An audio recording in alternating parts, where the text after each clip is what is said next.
Miyamoto-san, you have the Nintendo 3DS system. Yes, here it is. This is it. Nintendo 3DS.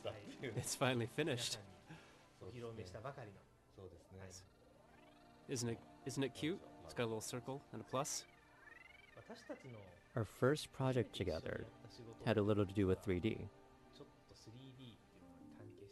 That's right. It's been 20-some years now. It was on the Famicom Disk System, so it has been over 20 years. Yeah, I think it was 86 or 87.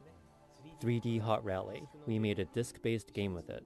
We first met when we were working on a 3D game that you play wearing 3D glasses with an LCD shutter, so you could say that 3D is an important topic for us.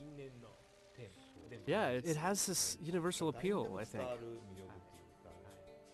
That's why we've tried with this so many times up until now. That was at the challenge already during the NES days, and as many people remember, we challenged it with the Virtual Boy system. Even after that, we challenged making 3D several more times, although these attempts weren't announced. Hoping it would work this time, we tried many things. We did that over and over, thinking about the next hardware, and as we began thinking about the Nintendo 3DS, we went at it again. Every time we've released a new hardware system, we've tried something. This project did not start with the concept of 3D viewing with the naked eyes. Discussing what kind of hardware we should launch after Nintendo DS, and what kind of hardware can do more than what Nintendo DS has been able to achieve, was the actual starting point.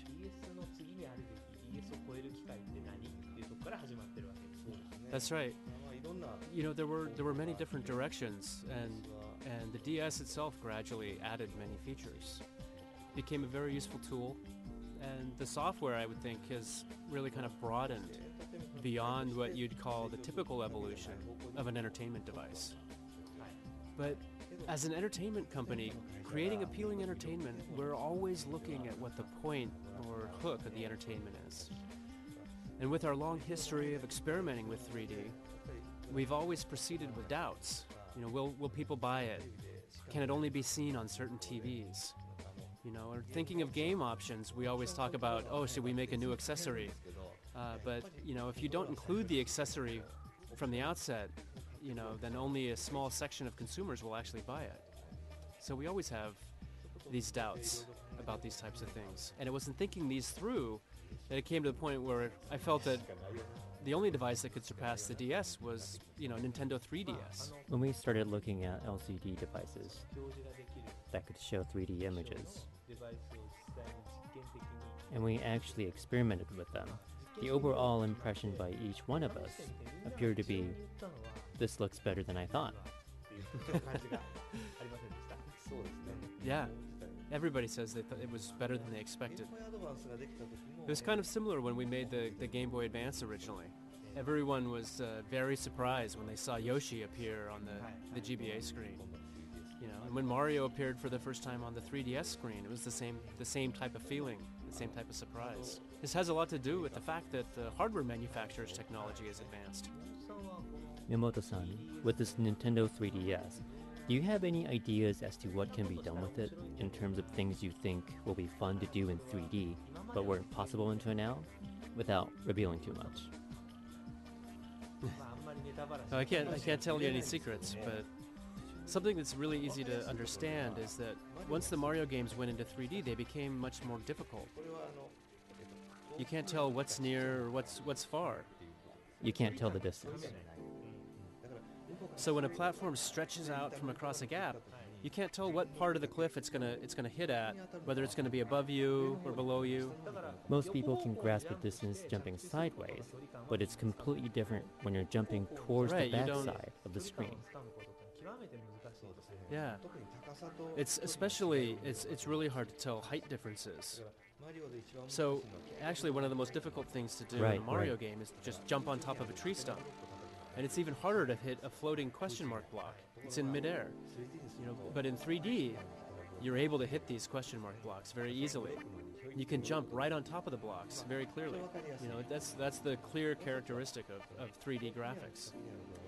One other thing is, since you're able to tell what's near and far, the sense of realism increases drastically when you're playing a shooting game like Star Fox. you know, or a game where you're kind of hiding behind something, you know, or when you fire and you can see the bullet flying to hidden object. Having made pilot wings in the past, I see your point. The difficulty level of flying through rings has been made drastically effective. Oh, that's right. It's so much easier to fly through the rings now. Because you can't grasp the range of depth, people think 3D display is just about visual impact, but aspects like these make me realize that there really is a lot more to it. The 3D depth slider, which controls the 3D volume, Oh, yeah. wasn't this created by your strong request? Yeah, it was. One of our engineers, he always recommends or proposes things that are very close to my viewpoints. He was the one that said we should do 3D.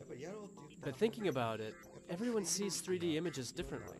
We have our own kind of the personal way we see things. Our eyes are different from one another. Even when we're seeing the same thing, some people would like it, while others may say it causes strain. Among all this, I think it's ideal for everyone to be able to instinctively adjust the system, the settings themselves. With computers, you would have to open the menu and select from different options. Like having to choose between options Yeah, 1, like 2, or 3. But I feel that it needed to be more intuitive and kind of direct. Like being able to just, you know, change an audio volume. I wanted to make it almost like a toy. So I asked them to please make it an analog slider. You said it had to be analog. If you have to press a button down for too long, it just won't work. More direct. You needed to be able to tell the change right away.